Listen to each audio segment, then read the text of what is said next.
Hey, this is Nick, aka The Weiler, for the Deadly Operative Grunt Show.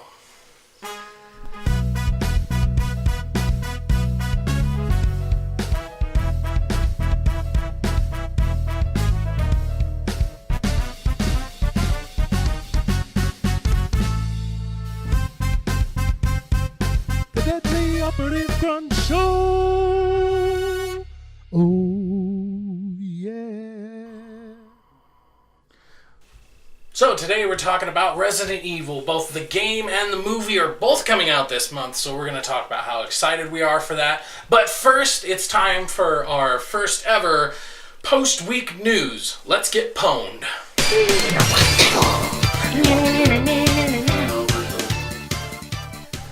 Alright, in last week's news, post-week, do you get it? Okay. So last week we had some bad news for anybody who likes Xbox, and that is that Scalebound got canceled. This comes as a huge surprise considering that, for the most part, it seemed like it was done and ready to ship, and then all of a sudden they canceled it. So it's a little worrying, and honestly, as a PlayStation owner, that's one of the games that actually made me want an Xbox One. I mean, riding around on dragons and going around with your friends in a big open world, sign me up. In other news, people from Square Enix are trying to say that Kingdom Hearts 3 and Final Fantasy VII Remake are further off than you might think. No other details were given, but I think they're just trying to temper expectations. Like, ooh, Goofy said it's coming out in 2015. So they're just trying to temper expectations. But obviously the biggest news of the week was the Nintendo Switch nightmare of Expo. If you've seen it, then you know. It was just awkward is the perfect way to put it. And I mean, obviously that had some to do with the translation, but then also, it just wasn't very well put together. There wasn't a lot of announcements that we didn't already kind of know about. And I mean, a lot of the information was just kind of lukewarm. It wasn't something that made me go, oh my god, I can't wait. I'm still kind of expecting it, but I'm just not superly excited about it. So the launch games are pretty non-existent, aside from obviously Legend of Zelda, and then later we're not even getting a Mario, which is Mario Odyssey, until the holiday season. And they're boasting it as it's being touted as a sandbox like Mario 64. And correct me if I'm wrong, but how is that a sandbox? Because you go up to different paintings to go into different worlds. It's a sandbox just because you get to explore? Because when I hear sandbox, I think GTA, I think Red Faction Guerrilla, where you're put in this giant map, and it's your sandbox to go around and play in. So I just feel like there's some wording that they might want to work on. And that's just personally me. I do have to say that I was able to pick up a pre-order of the Switch. I'm not super excited for it, but I went to GameStop. They still had some, and I was very surprised. I thought they were going to be sold out very quickly. And it was only $50 to put down on it.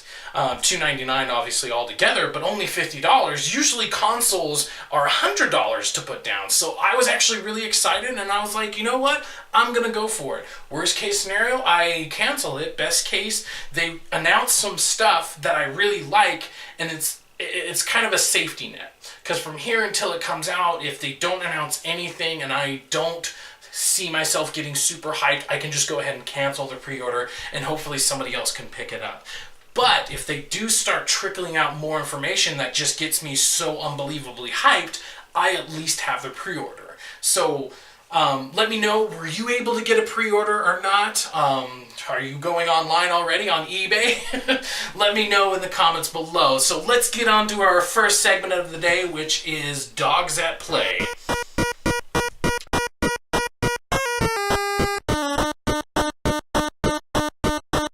Alright, in today's Dogs at Play, we're going to be talking about the Resident Evil 7 that comes out on the 24th. So that's super exciting. But first, let's talk about the Resident Evil of yesteryears. So, what do you think of the games so far, like as a franchise, because we'll go most specific during Dog Talk. So as a franchise, what do you like about Resident Evil? Or dislike? I mean, we'll put words in your mouth. Well, you know me. In general, Resident Evil is probably my favorite video game series of all time. I mean, I don't think there's been an episode that's gone by that we haven't talked about it a little bit. Right. It just keeps popping up. Right, and I mean, we might as well talk about James Cameron's The Thing, because that's out of the way. James Cameron? John Carpenter, maybe? Ah, man! Shh, it's okay. Plowing right through that. It's okay, we have a good editor, and he can just plop it right in there. John Carpenter. We can do the obvious jump cut. I want to robotize John Carpenter. We're going to talk about John Carpenter's The Thing. Okay. All right. Where were we? What do you think? Go on. Well, I have been addicted to Resident Evil ever since it was the first game that my parents ever banned in the house. Yeah, right. So it became this thing that I had to... My older brother had it, and so it became I have to sneak out to play it. Oh, okay. And I hope my parents never watch these videos. Right. Because I remember it was Resident Evil 2. Oh, And in the game over scene of Resident Evil 2, when you get taken down by a zombie and it rips out your throat and the blood flies out and forms the "you've died." Yeah. My mom happened to walk in on the room the first time that happened, and she's like, nope, this isn't happening anymore. And, No bueno. Ever since then, I have been addicted to zombies. Like, you've seen my zombie shelf at home. I have 2 shelves in my house dedicated to nothing but zombie paraphernalia, books, movies, comic books, video games. I have a figurine about yay high of Ash from Army of Darkness. Does he has his boomstick? Yes, he Okay, does. It's removable, so you can put it in his hand or in the back. You can take the chainsaw off and put on the mechanical hand instead. Yeah, it's pretty cool. It's got a little Necronomicon like this big. So I love zombies, and by proxy, I love Resident Evil because zombies. Right. So would you say that? Like, what would you say is the one thing that sticks out about Resident Evil that you like? Is it that memory of it being banned, or is there something a little bit more specific? I just honestly, it's that idea of being dropped into the zombie outbreak, and I, especially in the earlier games where it was truly survival horror. You run, you're facing down 6 zombies and you've got 2 bullets left. Yeah.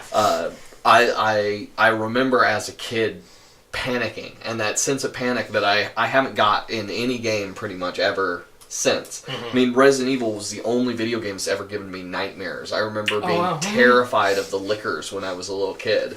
Like that in Resident Evil 2, the scene where you see them in the hall. Like, my mom had good reason to not let me play the game. I was pretty young when it came out. But I remember that scene where it's on the ceiling and the tongue's coming down. Yeah, and it was like I'd see it at night in my bedroom. Like, close your eyes. Yeah, and I have never experienced that feeling by a game since. So I think there's a huge nostalgia factor in there as well. Yeah, I'd say it's probably the main reason I like it too. As far as like zombies are concerned, I'm 100% positive that Resident Evil was my first introduction to zombies. Night of the Living Dead, the original black and white, was mine. Right, yeah. So, for me, that was my first introduction, because I don't think I actually started watching movies until later. Like, I only watched George A. Romero's earlier films after watching the Zack Snyder remake. And it was because, I think that was one of the first... I probably seen one and just offhandedly forgot it, but I think Dawn of the Dead is what first got me as far as movies. So your first zombies were fast zombies. Yeah. But my first zombies altogether was the Resident Evil. And the slow and steady ones, and then zombie dogs. I think what sticks out for me for Resident Evil is that they do treat it more like a biological thing. So then you're able to have giant spiders, giant snakes, these weird things with the huge eye, the tyrant, you know? And so I think that's one thing that made it stand out over any other zombie film or game, is that, well, I guess you can't say game because there's so many of them out there that try to copy the same kind of formula, but like that's where it came from, is the fact that it was a biological thing, not just brains. Well, the whole umbrella D.O.G project where the hunters. Yeah, right. The lizard thingies. Yeah. Yeah. It made it nice because you had something that you felt was like a boss fight. Because the zombies, whereas like if you've got a handful of bullets left and there's a hallway full of them, they're terrifying. But you can still, even in the game that controls as bad as the original Resident Evil games do, you can still run around them pretty easily. Yeah, definitely. Alright, so let's move on to Resident Evil 7. Biohazard, which I always thought was weird when they announced that.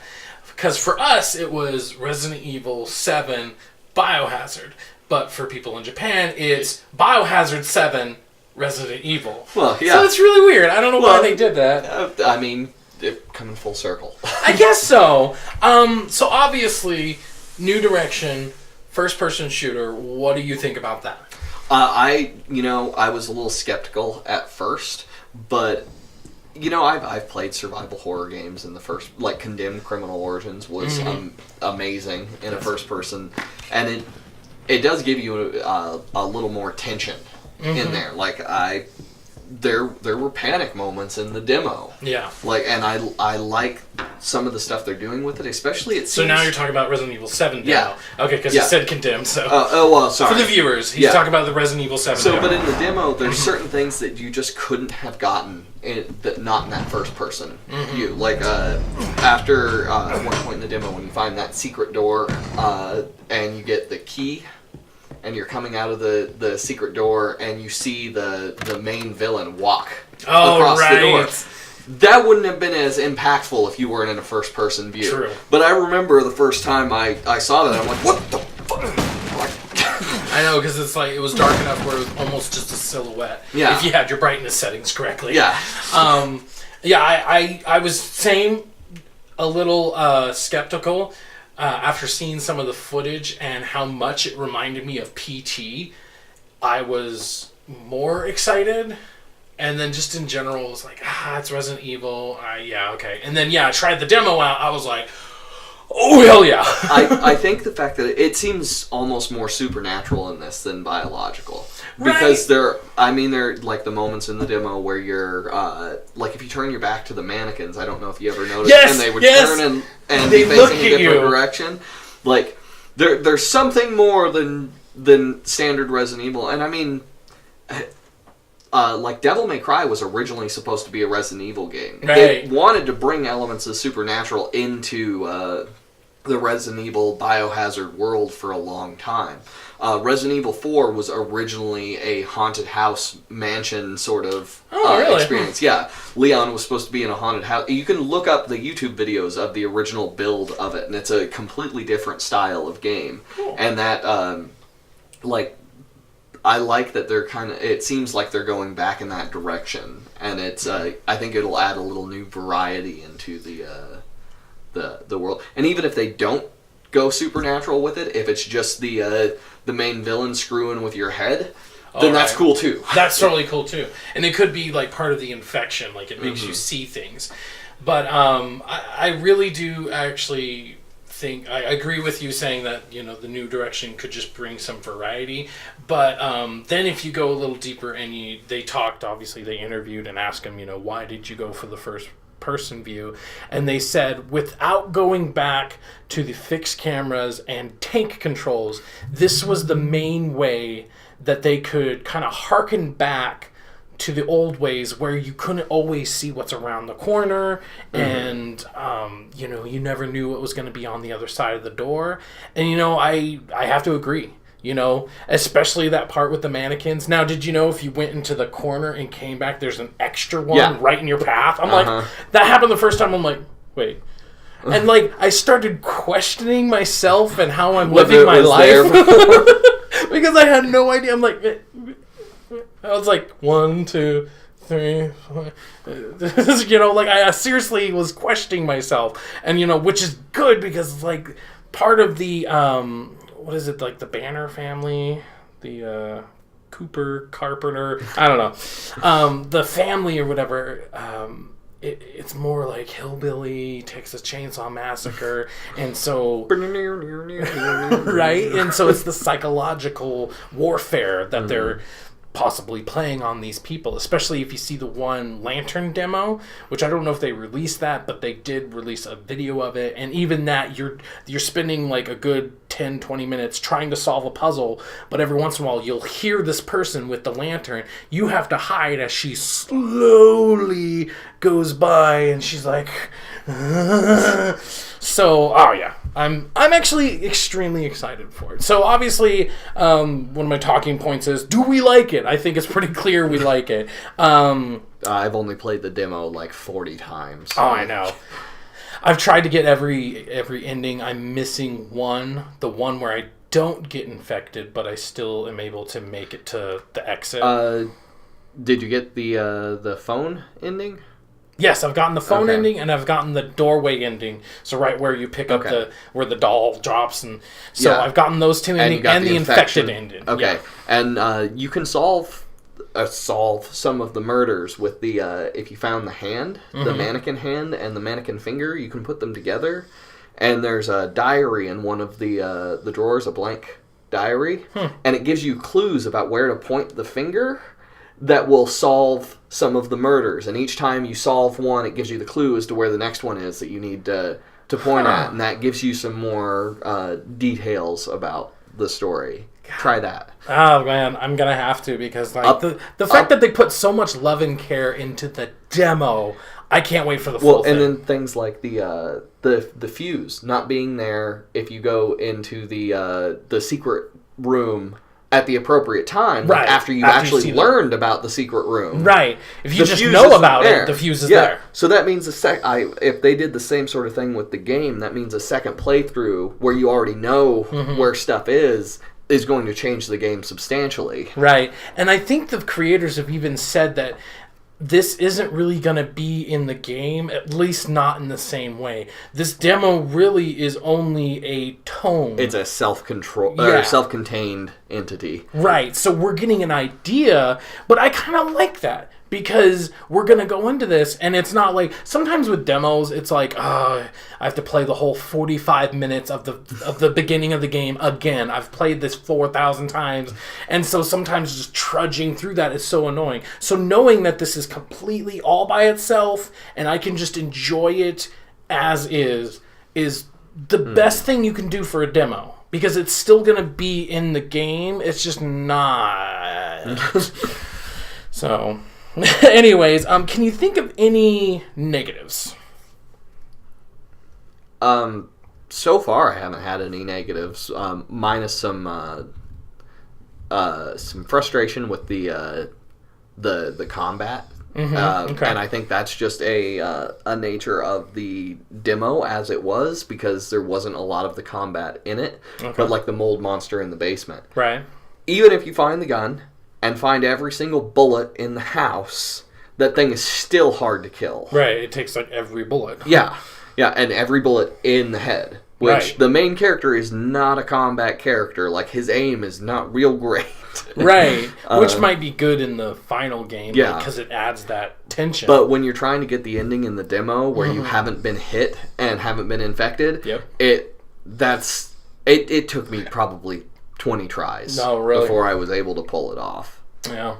So for me, I think the biggest negative is it's a negative and it's a positive at the same time. When it's in third person, right? That's me in general, right? But when you're in third person, you're getting to know a particular character, and so when you when stuff starts happening to that character, you feel scared because obviously maybe part of you feels like, oh, that's me, but no, it's Leon, and I'm scared because I don't want Leon to die. Whereas the psychological part in first person is that it's you, and you're going through all this. I don't want me to die. I don't want me to die. So then the problem is, what kind of characterization am I going to get in first person? I'm going to get to know the people on the VHSs, well, except for the camera guy, I guess. But I'm going to get to know those people because they're probably, they're very painstakingly, they want you to look at specific areas. But for me, it's like I'm never going to see myself other than, are they going to do it like Dead Space where I'm just a silent protagonist? I think that would work in its favor so that I do just feel like it's me going through this. But like, let's say this same character shows up in another Resident Evil, what's going to be my emotional attachment to that character? Because it's like, if I don't play him in Resident Evil 8, let's say that, but he shows up, it's like, what is my emotional attachment going to be to that person? Because it's like, I used to be that person. Well, it's not going to be the same as, like, when Chris shows up in Resident Evil 5, and you're like, Chris, I haven't seen you since Code Veronica. Right. And I don't think you're going to get that same excitement out of it, but I feel like from this point on, they're going a little more, they're removing itself from the main Resident Evil storyline. Mm-hmm. Like, it will have its attachments, like the phone ending, it's theorized that that's Ada Wong talking to you on the phone, which, I mean, would make a lot of sense.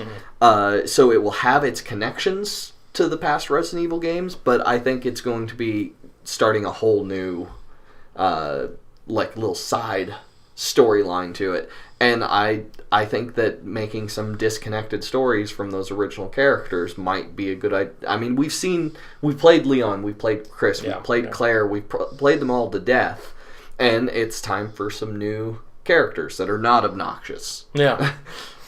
So, I mean, that's what we think about it. What do you guys think? Are you excited for Resident Evil in general? Have you already pre-ordered it? Stuff like that. Let us know in the comments below. I definitely want to talk about this with more people. Up next, we're going to be talking about Resident Evil the movie, the final chapter. So, we'll see how that goes. But up next on Dog Watching.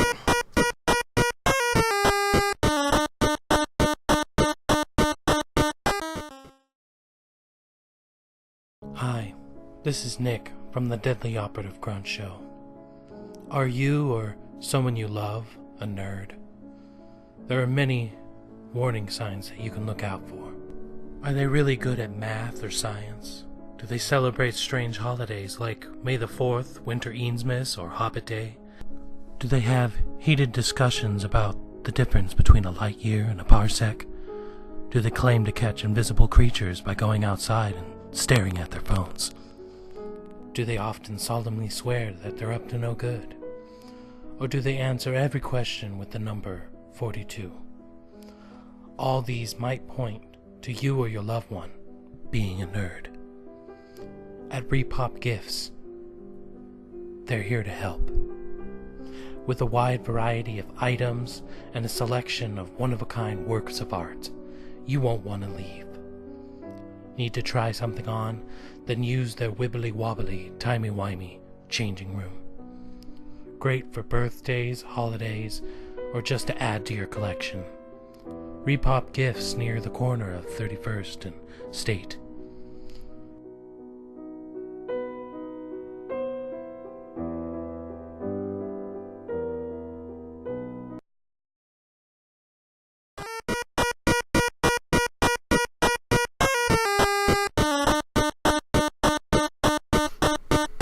And we're back. Now on the Deadly Operative Grunts show, we're going to talk about the movie. That's the take, and we're keeping it. So, Resident Evil the movie, I get the impression, and I mean, everybody has their own opinion, but I get the impression like you're not fair on those movies. You hate the crap out of them. And it's really just, you need to calm down. Yeah, I hate them. They're terrible. That's why I own the collector's edition of every single one. Right, and you got the glasses for the 3D. I mean, Just terrible, absolutely terrible. Obviously, you bring it up every episode, and it's become just a kind of inside joke between us because you're all like, "Well, actually, in Resident Evil." So I mean, asking you if you like it is just kind of pointless at this point. But for anybody who this is their first episode, do you like Resident Evil the movie? Yes. Okay. We established that earlier. So, what would you say you like about? I'm gonna say the same thing as the games. In general, what do you like the most about Resident Evil rather than Land of the Dead, Dawn of the Dead? What do you like about it?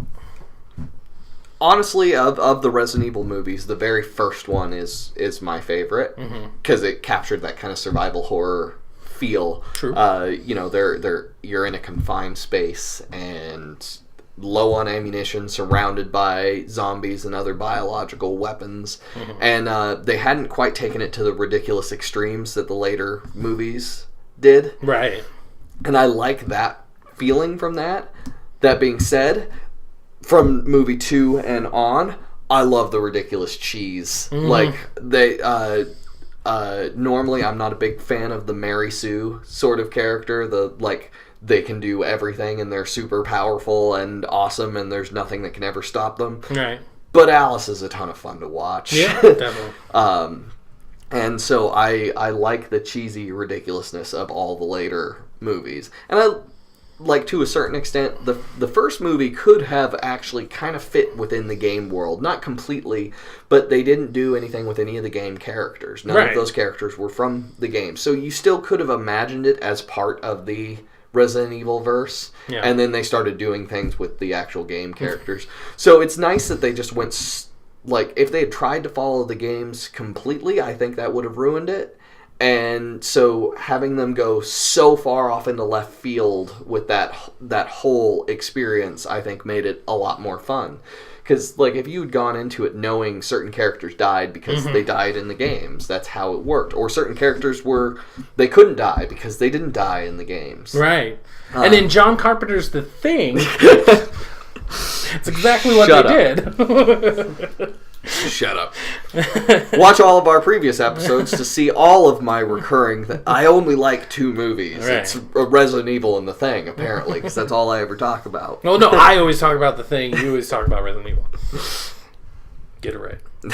You're fired. You can't fire me. You don't pay me. I'm gonna start paying you just so I can fire you. So I agree with you as far as the cheddar. They definitely poured it on. I mean, this is nacho cheese. We've got some jalapenos in there. So the cheddar is definitely high up there. And I think if you go into a Resident Evil movie thinking that it's going to be, top-notch performances and everything, you're just obviously going to get let down. Resident Evil's never going to win an Oscar. Never. If anything, you got to go in there and turn your brain off like a zombie and just enjoy it for an action flick. Just enjoy it because there's, blood and zombies. Right. We don't have to contemplate, the meaning behind it.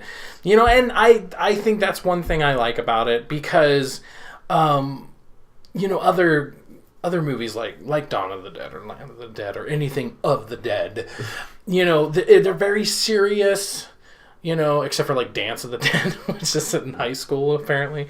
Have you never seen Dance of the Dead? No, and I don't want to. It's fine. No, come over and watch it. I have it. It's amazing. But the Of the Deads are all always just so serious and like dark and like it's the end of the world. and so having Resident Evil be this it's the Left 4 Dead to Resident Evil the game because it's just shooty bang bang and splurty head blow. Interesting description. Of course it is. So obviously the next one's coming out. It's going to be the final chapter. I looked up the movies and it's interesting because it's like we went from like 1 year to like 2. No, there's like number 2 released like 2 years after, and then 2 years after, and then it was 3, and now it's been like 5 years.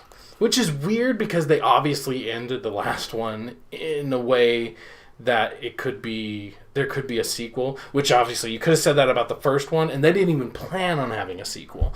No, but it made boatloads of money. Right. So they're like, might as well. But I mean, think of how old you'll feel old. We were in high school when the first one came out. Ooh. Ouch. So that was 1956. Back in my day, and y'all are Yokovich. So I just like it's throwing me off a little bit because a lot of times they released in September. Yeah, and I saw them know, on right? my birthday because that was my birthday present to me. Birthday gift to me.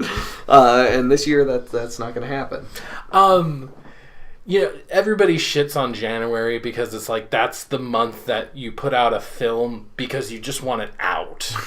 And so I feel like unfortunately, because like this month we got something like Bye Bye Man and Jamie Foxx's Sleepless, which looks like top-notch performances all around.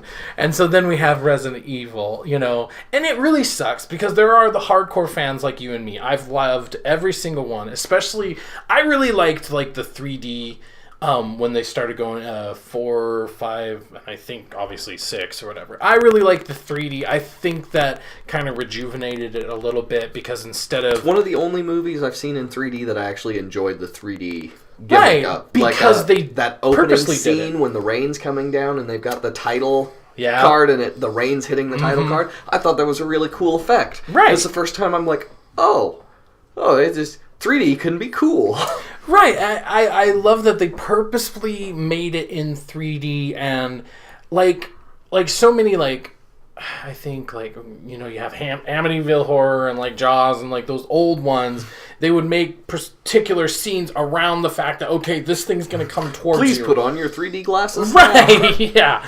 Whereas this, they really thought about everything. They filmed the entire movie, not just certain segments in 3D, and so I really like that. So like I was trying to get to is we have our hardcore fans that love it no matter what, and we're gonna go see it, but then it just kind of sucks because as far as publicity goes, anybody can look at January and know that that's not the month to put something out. It's the final chapter because it's going to make less money than all the other ones. Right. So I mean that in my opinion that just sucks. I don't like that the marketing obviously doesn't trust them enough to know or to trust it to make money. They're just like, let's get it out there because we're a couple 100,000 over budget or something like that. And it sucks because, I'm going to go see it. I'm going to enjoy it. Will it be as much as the other ones? That's left to be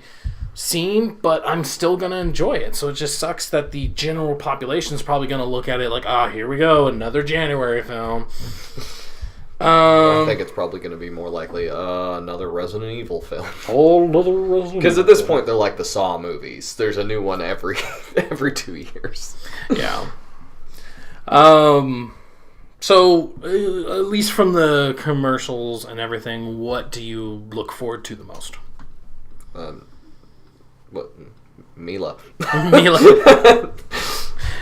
I think the biggest thing, obviously, is just seeing how they're going to wrap it up. Is it going to be another like cliffhanger where maybe they're going to make another one? I think calling it the final chapter, and if they don't make it clear that there's not going to be another one, it's going to be a little annoying, in my opinion. But yes, I want to see how it ends. I want to see. I'm invested in these characters. Yeah. Watches, it's all a simulation. Oh my! Don't say that. Oh my God! It was all a dream. It was all just a dream, and she wakes up in the shower, in the fucking shower. Oh my God! How much would that suck? She's just like, oh God, that was trippy. Not even in a mansion owned by Umbrella Corp. She's just a lady who slipped in the shower. Oh my God! Oh, that would be the hugest. That would be the most How I Met Your Mother ending. Or Dexter. Just fuck you guys. Fuck you for being invested. We're lost. Oh God, yeah, right. Oh my god. So we already talked about your favorite movie, so now it's my turn because you went out of order.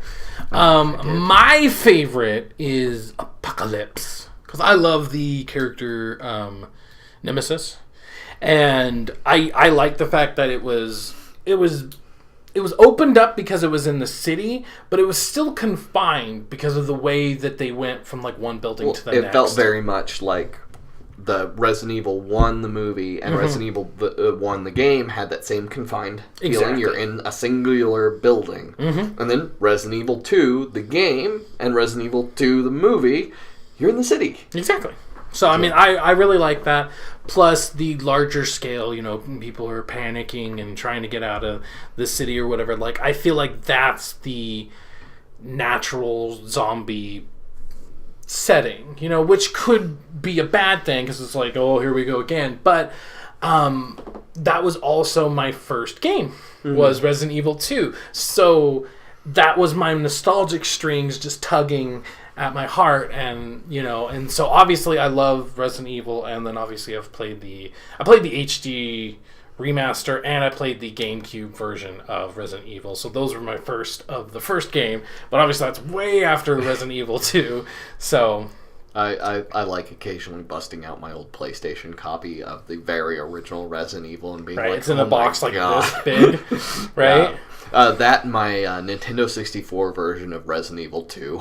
Oh, geez, you have the N64 I version? do. And you Nice. think the PlayStation controls poorly? Try doing it with that one little joystick. Oh, God. Those were the days. It made you want to smash it? No? Okay. So, that was my favorite. And I honestly think that after 2 was when it started getting super cheesy. Because then we went to the desert, and then we went to a prison. I honestly can't remember what happened in the 5th one. Because this one's the 6th one. So okay. they almost caught up. It's okay. We're going to watch them back to back every day until the movie comes out. Oh, yeah. That's my plan, is to watch a want- Resident Evil movie a day leading up to the movie. You have to. It's like I watched all the Jurassic Parks before Jurassic World. Although I could have stopped after 1 because the other 2 aren't canon in the Jurassic World. So I'm like, I'll watch these 2 for nothing. Thank God they're not canon. Watched all the Star Wars. Hated myself for like 3 days, and then it's like, ooh. I will watch The Phantom Menace, the whole thing, just for the fight scene with Obi-Wan and no shit, Darth right? Maul. But we're getting off topic. Back to the script. And that's it for us. I mean, is there anything else we can say about Resident Evil? I mean, we're definitely going to go see it. We're definitely going to review it. I can't wait for it. It's going to be a late Christmas birthday present for me. So let us know, have you liked the series so far? Are you looking forward to the new one? All that good stuff. Let us know in the comments below. Up next, we're going to be talking about the most overrated, our favorite, and the worst Resident Evil games of all time. Beep, beep.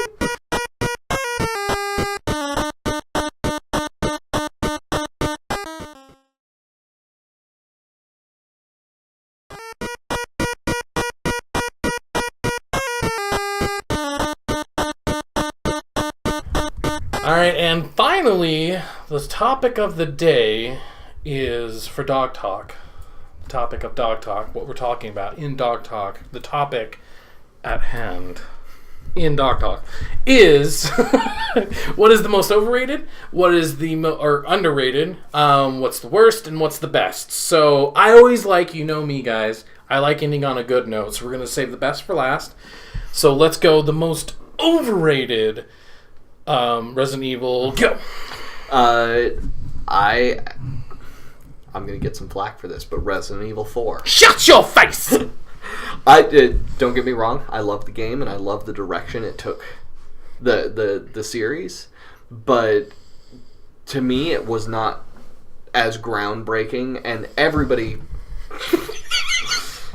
Should I start over? No, it's fine. No, we don't have to cut it. I'm just expressing myself to you. I have completely lost my train of thought. Derailed it. You think it's overrated? I think it's overrated, and if you ask most people what their favorite Resident Evil game is, most people will say 4. Mm-hmm. And I think that it is not good enough to be the best of that the series has to offer. I feel like there are better Resident Evil games. Mm-hmm. My personal opinion that no one agrees with. So most overrated, I would have to say, it's a hard one. I'd have to say the first one, because, like I said, my first experience with it was Resident Evil 2. So by the time I got around to it, I'm like, oh, this is a classic, and it is, obviously. But like, there are certain parts, especially Jill Sandwich, there are certain parts that it's just so surprising that they even made a sequel, because it's just so bad. In Dead Rising, one of the shops in the mall is called Jill Sandwich. Yeah. But for me, that's the overrated one, just because, like, and I mean, I think the reason it got a sequel, the reason it kept going, is that cult following that it obviously obtained. And, you know, it was B-movie, and obviously that was a good thing. But, like, I don't even feel like 2 was really a B-movie. I thought it was actually a really good horror movie. Mm-hmm. So to go from that to a B-movie, basically, kind of threw me off. I'm like, oh, this is what everybody was raving about? So that's just me personally. So worst one ever? So, Resident Evil Survivor. Which one's that one? That's the light gun. That's the first light gun one. There's more. There are 3, I believe. Oh yeah, I guess there's like the Umbrella Chronicles or whatever. I'm not counting the ones on the Wii. I'm talking about the ones where you had to buy a light gun. But Survivor is one of the most broken of the Resident Evil games. Oh, yeah. It is. I'm again huge Resident Evil fan. So much so that I own Resident Evil Survivor, which most people don't even know it exists. Right. And it is a hard game to get through. Mm-hmm. Like it's just bad. I don't know. I do remember playing it. I don't think I ever got that far. You and most people. Okay. Most underrated. Sorry, I'm trying to figure out where we were. What's your what's my worst? What's my worst? Crap. What was it called? I think it was Resident Evil Outbreak. You didn't like the Outbreak? No, and I think I personally had a bad experience with it, because if you didn't know, it was kind of like the online version. It almost like wanted to be like an MMO or something like that. If you played it with either only yourself and the AI, you were going to have a bad time. Yeah, and see, back in my day, I didn't know what LAN was. See, and I only played it over LAN. Yeah, see. So, yeah, I can 100% admit that mine is probably off of personal experience. But not only that, but I do feel like giving yourself just some archetype to play as, because you have like 12 people to choose from. So just giving yourself an archetype to play as, and not... You had 12 people to choose from, and everybody wanted to play the cop because he got a bigger gun. Right. So, having so much choice actually made it so that, like... Well, and I mean, the story itself, it wasn't really, like... They had to make all the cutscenes so that it could happen to anybody. So the story itself just wasn't that engaging. You don't get real attached to the characters. Exactly. So I can understand that. Mm-hmm. I viewed it as a self-contained sort of thing. Again, my experience with it was getting a bunch of friends together and hooking all our PlayStations together and playing that way. And that, I think that would improve it. If you have to rely on the AI, you're never going to beat any of the levels. It's just bad. All right, so... what is the best Resident Evil game for you? Best, or were we going to do underrated? Underrated! Of course. Most underrated is actually one of the light gun games. Is Resident Evil Dead Aim. Which one's that one? It's one of the light gun games, and it's on a cruise ship. Sounds And familiar. so you would there was a joystick on the back, and it was in third person when you were moving around the ship. And the moment you pulled the trigger, it would go into a first person and show you the screen that was up, and you could shoot. And you had limited ammo, so it wasn't like a normal light gun game where you just aim off screen and fire. You actually, the gun has a button on the bottom, so you have to hit it like you're slamming a new magazine. Nice. What system was this on? Because this sounds awesome. Dang. I wish I would have... and it was the one I was telling you about before we started filming that I can't play anymore because the light gun doesn't work on an HD TV. You have to have one of the old CRTVs, so I had to pull my old TV out of storage so that I could play it. But yeah, so... and again, it's another one of those Resident Evils that people just don't know about. Right. And I enjoyed the hell out of it. But, you know... Again, I was a huge fan of the old zombie light gun games. I still bust out House of the Dead every once in a while. Dreamcast? No, I have it for the Wii. Oh, jeez. So you have the 2 and the 3 together? Uh-huh. I love Overkill. Yeah. But that's off topic. Most underrated for me, I think, is Resident Evil 5. You know, everybody and their dog loves to rag on that game because of the stupid AI. I never played it by myself. I only played it with people. I played it by myself and never had a problem with the AI. Yeah? Yeah. Never. She never healed you for absolutely no reason at all? I just never got hurt. It was easier to be awesome at the game. Yeah. Alright, look at this guy. I don't get hurt in games. I'm like Colonel 100. No, I just didn't give her... There's a kill cam. I just didn't give her any healing items. Oh, so I kept them all in my you found a way around the system, which automatically unbroke it. Yeah, I see how it is.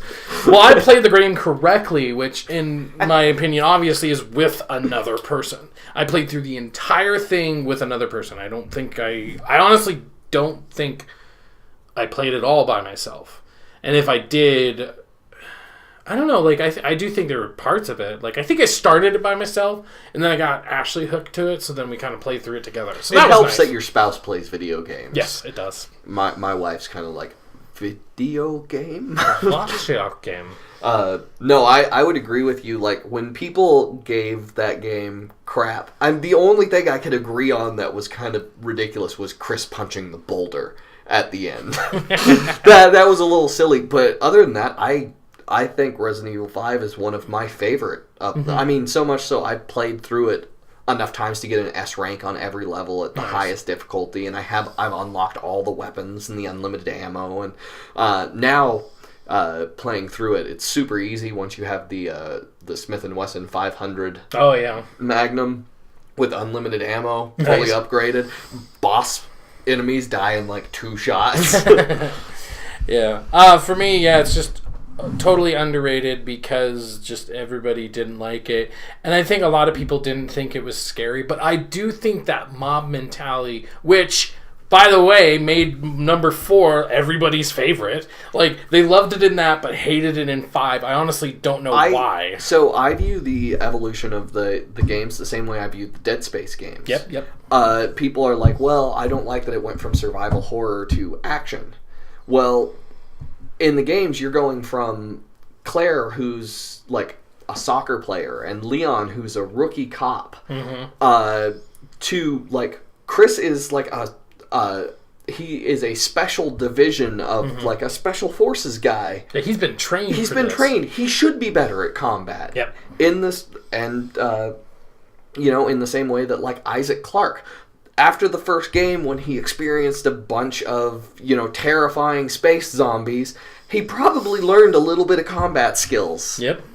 I like to think of those as he's evolving as a character in the same way that I think with Resident Evil, you've gone from, rookie cop to presidential bodyguard with Leon. Yeah, he's going to be better at combat than he was in the second game. Yeah, because he's had training since then. Yeah, not only that, but obviously Chris Redfield, he joins the BSA, which is specifically hunting down biological threats. He's going to have training. And I totally agree with you. And I think that everybody wanted the game to be the same. It wanted it to feel the same. They let their nostalgia take over rather than just enjoying the game for what it was. And like Resident Evil, when they say Resident Evil 4 was better than 5 because it still had that survival horror mentality to it, and you were, Leon, yes, is more highly trained than he was in game 2. Right. But he didn't go there expecting to run into viral outbreak. He brought a handgun with him because he thought he was just hunting down a missing presidential daughter. Right. He didn't go in thinking, oh, zombies with tentacles. Right. And me personally, I think I died more in 5, so people saying that it was more survival horror. I feel like I always had ammo in 4, whereas there were certain times because I'm just like mowing down stuff. And, See, I playing 4 after coming off of Resident Evil 3 and Code Veronica, I remember opening my inventory once and having 400 rounds of 9mm because I fired as little as possible because I was just so used to the earlier games where you never got ammo. Right. All right. So now it's the best, right? Yeah. So what's your favoriteest? I think we might have the same one on this. Oh yeah. Resident Evil 2. Mm-hmm. It was my first. It is nostalgic. I think it has one of the best storylines, and I honestly think it is one of the most fun. I like that it had a better balance than Resident Evil 1 with puzzles versus action, I felt. Because the puzzles made more sense when you're in a cop station rather than a mansion. No, it makes no sense. I don't pretend that the puzzles in Resident Evil make sense. Because no cop would be like, okay, to get into the armory, you have to find this medallion that you get by turning a crank in the middle of this waterfall. But you have to make sure to put the coins in the slot first and turn these 2 keys at exactly the right moment. That's how you get your guns. Don't worry, riots aren't fast. I know, God.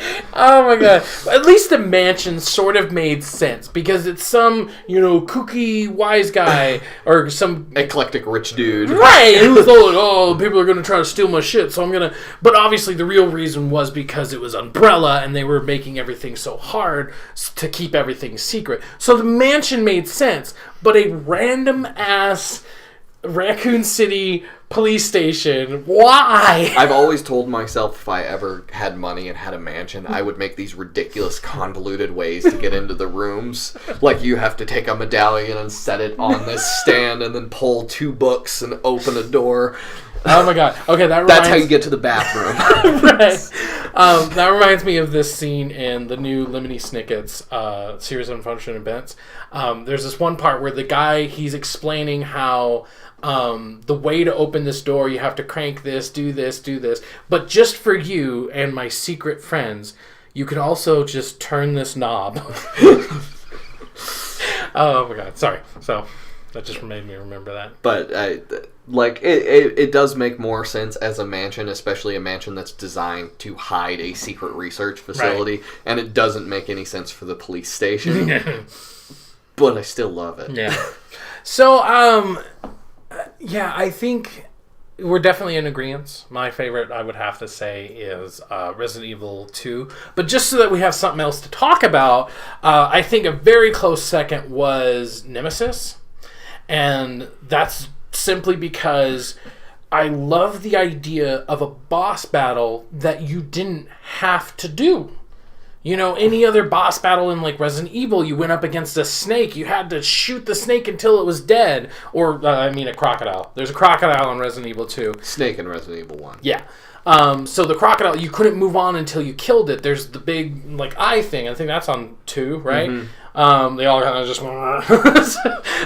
so the big eye thing, you had to kill it before moving on. But in Nemesis, what made it so interesting is that you could decide to leave or you could decide to try to fight it. And you gave that... Fought. No, right. It took me forever to get through the game. I always went through it... not always. Always. So, twice, because I did want to see, okay, what's different about it. Just like in The Walking Dead, the episodic one, The Telltale. you have to go through it twice because it's like, well, what happens if I kill this person? What happens if I kill this person? So I loved going through it twice. Just like in Resident Evil 2, you went through it twice because you wanted to play as Claire and as Leon. So by having this decision... Twice. 4 times. Because there's game A and game True. B. So you had to go through game A as Leon, game B as Claire, and then game A as Claire and game B as Leon. But I liked the fact that instead of having 2 characters, it gave you something interesting. It's like, okay. And there were certain things you had to do different if you decided to run. Mm-hmm. You know, like, because you ran, a certain door was blocked, you know, and you couldn't get back there. Whereas if you would have fought, it would have cut out a couple of steps or something like that. So it took a little bit longer because you're sitting there...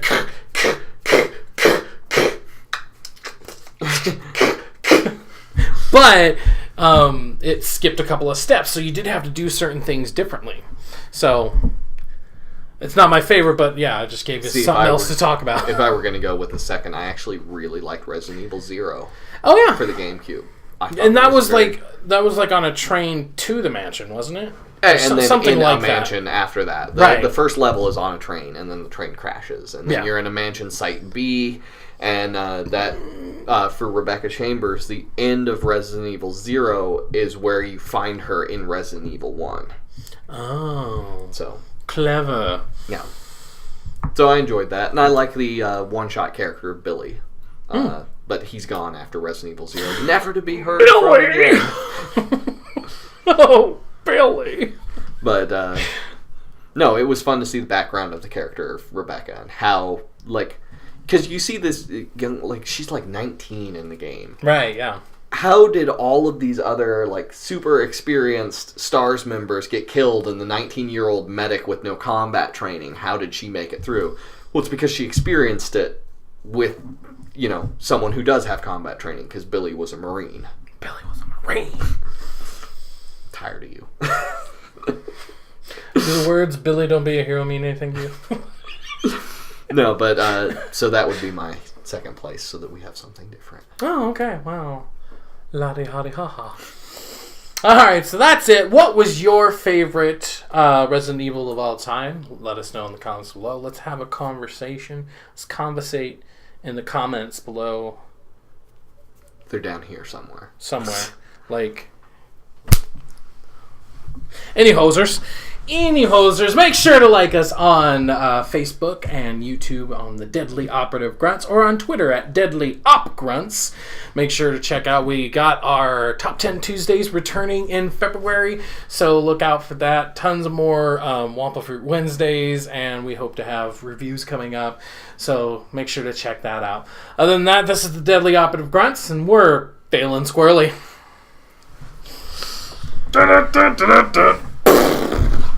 Huzzah! Huzzah!